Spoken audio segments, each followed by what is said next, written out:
It's so nice to finally have a day off from Rely on Horror. All those articles and previews and reviews. Not to mention those videos. God, there's so much work.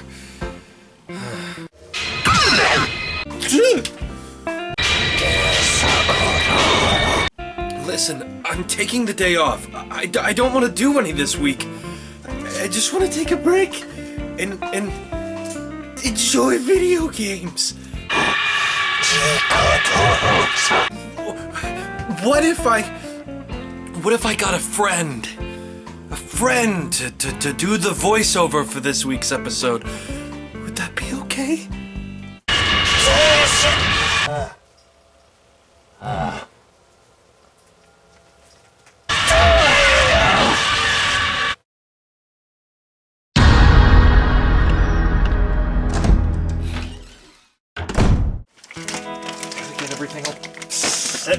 Back up.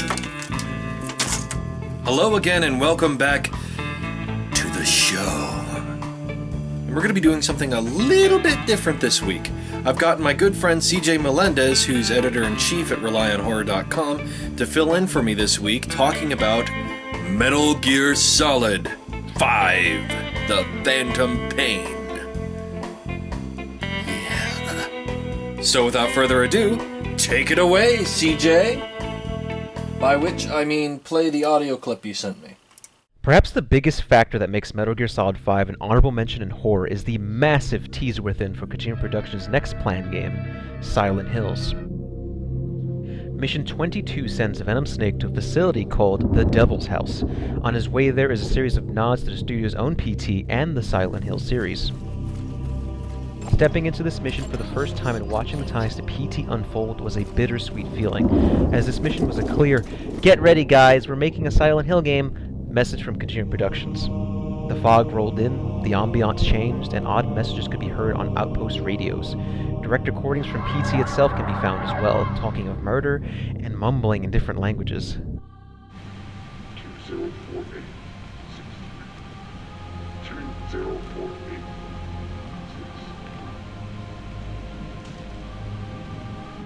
Kojima Productions was excited, and this mission was a prelude, an homage to their own future. But at the time, they didn't know that fate had something else planned.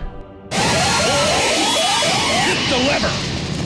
Prior to the 2015 Konami drama, studio head Hideo Kojima was finally going to take on a AAA game outside of the Metal Gear series. This is something he's been saying he wanted to do for years. In interviews after PT revealed that the game inside was actually Silent Hills, his excitement was palpable. Plural scariness and all those other Kojima-isms were dropped post-announcement. He was excited. I'm sure many others at Kojima Productions were excited to try their hands at Konami's ill-treated horror IP as well, and to work with such established creatives as Guillermo del Toro and Junji Ito. But we all know that didn't happen. Putting all of that misery aside, Mission 22 in Metal Gear Solid 5 is at the center of this honorable mention because of its link to an actual horror game by the same studio. Well, a game that would have been. Upon walking into the Devil's House, we're presented with a cliché, perverse hospital. Both in, there's some surreal imagery offering but a taste of what kind of macabre aesthetic Silent Hills might have actually contained. Radios affixed to IV poles with twisted wiring going to conceal the bloody bodies is something straight out of the classic Silent Hill games. Not necessarily the bloody bodies part, but the bizarre logic of it all.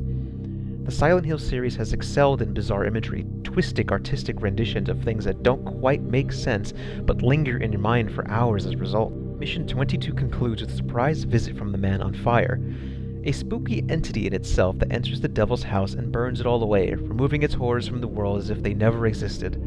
How poignant. In an alternate world, an other world if you will, Mission 22 of Metal Gear Solid 5 would have served as a wonderful tease to what Kojima Productions' next game had in store for us. And before Rourke cuts me off because it's a little off topic, just look at how long the Metal Gear Solid series has teased fans with horror scenarios, from Cyborg Ninja,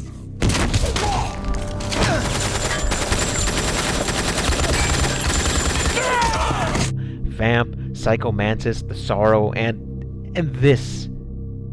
A full horror game from this team would have at least been interesting. It still would be, Silent Hill name or not. Let's just hope that Kojima Productions' next game, that complete game, that edgy game they say will be their first title. Oh, and before I forget, the one that they say that fans will expect. Let's hope that that game is the culmination of years of toying with horror. Perhaps it will be the Silent Hills we've been waiting for. So what do you think? Did Metal Gear Solid 5 give you a little bit of the spooky chills? It certainly gave me a couple, and obviously CJ over there, who's a big scaredy pants, we all know it. Well, until next week, Happy New Year, everybody. I'm gonna go get back to playing me some video games.